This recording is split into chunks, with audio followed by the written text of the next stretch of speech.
बहुत समय पहले की बात है।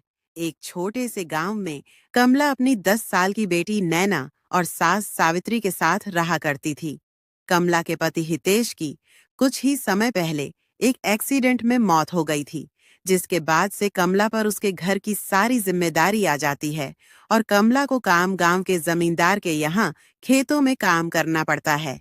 एक दिन कड़ी धूप में कमला खेत में काम कर रही होती है।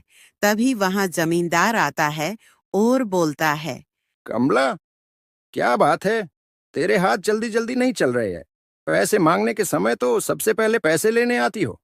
नहीं जमींदार साहब, बस काम कर ही रही हूँ। वो क्या है ना, तेज धूप के कारण थोड़ा चक्कर आ रहा है। मुझे कोई नखरे नहीं सुनने। अगर आपको चक्कर आ रहे हो या तबीयत खराब हो तो घर ही रहा करो। यहाँ आने की जरूरत नहीं है। मुझे अपने काम में कोई भी ढिलाई नहीं चाहिए। जी जमींदार साहब, काम में कोई दिक्कत नहीं होगी। कमला बहुत मेहनती थी और मेहनत करके वह अपने परिवार का पेट भी पाल रही थी। जैसे तैसे कमला घर चला रही थी। एक दिन देर शाम कमला घर से आती है और अपनी सास सावित्री से कहती है। माँ जी, आप खाना क्यों बना रही हो? मैं आ ही रही थी। मैं खाना बना लूंगी, आप आराम कीजिए। वैसे भी आपकी तबीयत खराब रहती है। थोड़ा बहुत काम तो मुझे भी करने दिया कर बहू, वरना बुढ़ापे का शरीर है। शरीर में जंग लग गया तो हाथ पैर काम करना बंद कर देगा। कोई बात नहीं माँ जी, मेरे होते हुए आप काम करेंगी मुझे अच्छा नहीं लगेगा। आप बैठिए, मैं जल्दी से खाना बना लेती हूँ। अपनी बहू के कहने पर सावित्री खाना बनाना छोड़कर वहां से उठ जाती है और अपने बेटे हितेश को याद करते हुए अपनी बहू से कहती है। आज अगर मेरा बेटा हितेश जिंदा होता तो मुझे ऐसे दिन देखने नहीं पड़ते और ना ही तू कमाने बाहर जाती। भगवान ने भी न जाने क्यों मुझसे मेरे बेटे को छीन लिया। क्या गलती हुई मुझसे बहू? न जाने भगवान भी हमसे कैसी परीक्षा ले रहा है। ऐसा मत बोलो माँ जी, भगवान के आगे किसी की नहीं चली है, बिल्कुल भी नहीं। ऐसे ही समय बीत रहा था। कमला जमींदार के खेतों में काम करके अपने परिवार का भरण पोषण कर रही थी। लेकिन एक रोज जब कमला पूरे दिन काम करने के बाद देर शाम को जमींदार से पैसे मांगने जाती है, तो जमींदार कमला से कहता है। अरे, तुझे पैसों की क्या जरूरत? तूने तो पहले ही मेरे खेतों से सब्जियां चुराई है। मेरे आदमियों ने आकर मुझे बताया कि तूने मेरे खेतों से सब्जियां चुराई है।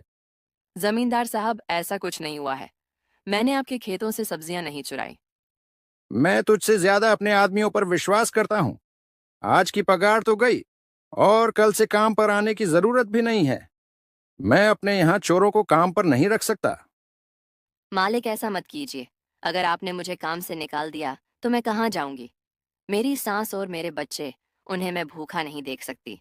मुझ पर रहम कीजिए। जमींदार कमला की एक नहीं सुनता और उसे वहां से भगा देता है।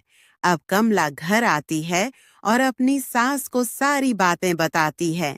न जाने भगवान भी हमसे कैसी परीक्षा ले रहा है। हे प्रभु, हमें कोई रास्ता दिखाओ।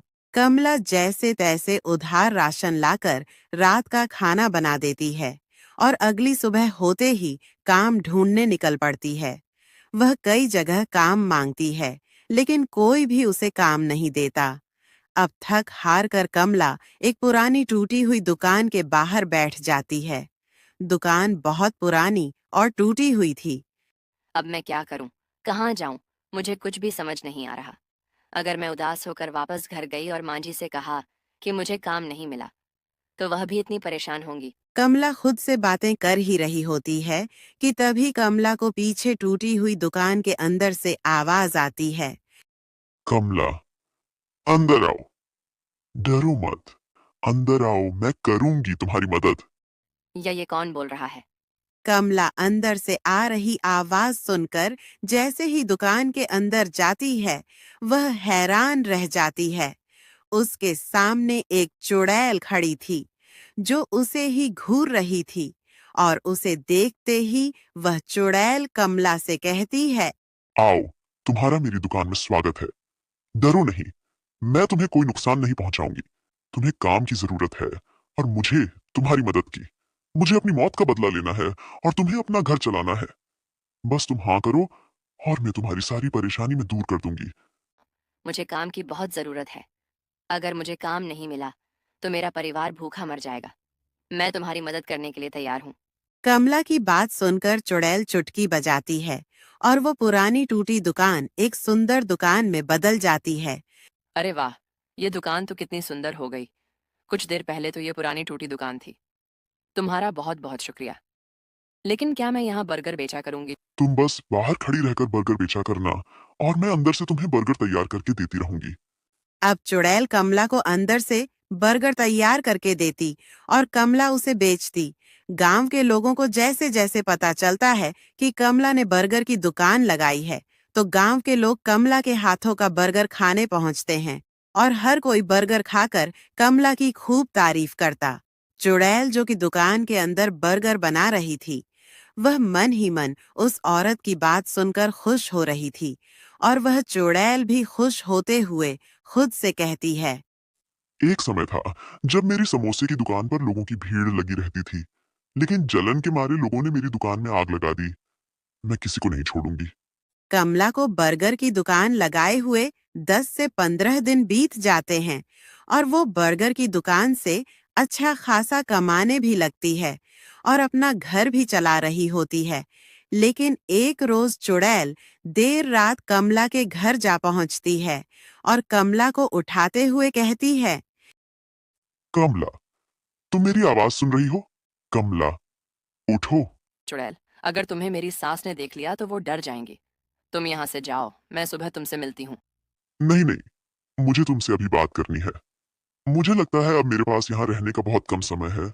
अच्छा ठीक है, तुम बाहर चलो, मैं आती हूँ। चुड़ैल के बाहर जाते ही कमला भी चुड़ैल के पीछे पीछे जाने लगती है। अब चुड़ैल कमला से कहती है। मैंने वादे के मुताबिक तुम्हारी मदद की, तुम्हारे लिए दुकान लगवा दिया और खुद से बर्गर बनाती रही, लेकिन तुमने अब तक मेरी मदद नहीं की। ना ही तुमने मेरी मदद के लिए कुछ पूछा। अगर तुमने मेरी जल्द से जल्द मदद नहीं की तो मेरी मुक्ति मिलने का समय नजदीक आ जाएगा। नहीं, बिल्कुल, मैं आपकी मदद करूंगी। मैं इन सब काम में सचमुच आपका काम भूल गई थी। कहिए, आपको मुझसे क्या मदद चाहिए? मुझे जमींदार को मारना है। उसने ही मेरी दुकान में अपने आदमियों से आग लगवाई थी। एक दिन की बात है, जब मैं अपनी दुकान में समोसे बना रही थी, तभी जमींदार के आदमी मेरी दुकान पर आए और मुझसे हफ्ता मांगने लगे। मैंने उन्हें हफ्ता देने से मना कर दिया। तभी उन्होंने गर्म तेल मेरे ऊपर डाल दिया और मेरी दुकान में आग लगा दी। ये क्या कह रही हो? जमींदार साहब ने आपके साथ इतना बुरा किया? हाँ, और उस दिन के बाद से मेरी आत्मा भटक रही है। लेकिन मुझे जमींदार तक पहुंचने के लिए तो तुम्हारी मदद चाहिए। तुम ही उस जमींदार को मेरी दुकान तक ला सकती हो, क्योंकि मैं उसके घर नहीं जा सकती। उसने अपने घर को तांत्रिक से बंधवा रखा है। अगर मैं वहां गई तो मैं कैद हो जाऊंगी और मुझे फिर कभी मुक्ति नहीं मिलेगी। मैं आपकी मदद जरूर करूंगी। जमींदार को हमारी बर्गर की दुकान तक लाने का जिम्मा मेरा। वो चुड़ैल उसी वक्त कमला की बात सुनकर गायब हो जाती है और सावित्री यह सारी बातें सुन लेती है और उसकी हैरानी का ठिकाना नहीं रहता। अब जैसे ही कमला अंदर आती है तो वह देखती है कि सावित्री दरवाजे पर ही खड़ी है। मेरा माँ जी, कहीं आपने सब कुछ सुन और देख तो नहीं लिया? यानी कि तेरी बर्गर की दुकान चलने के पीछे एक चुड़ैल का हाथ है और वह तेरी मदद कर रही है। हाँ माँ जी, मेरी मदद एक चुड़ैल कर रही है और उसी की मदद से मैं आज यहाँ तक पहुँची हूँ और अपना घर चला रही हूँ और इतना फेमस बर्गर की दुकान लगाए बैठी हूँ जिसे गांव का बच्चा बच्चा जानता है।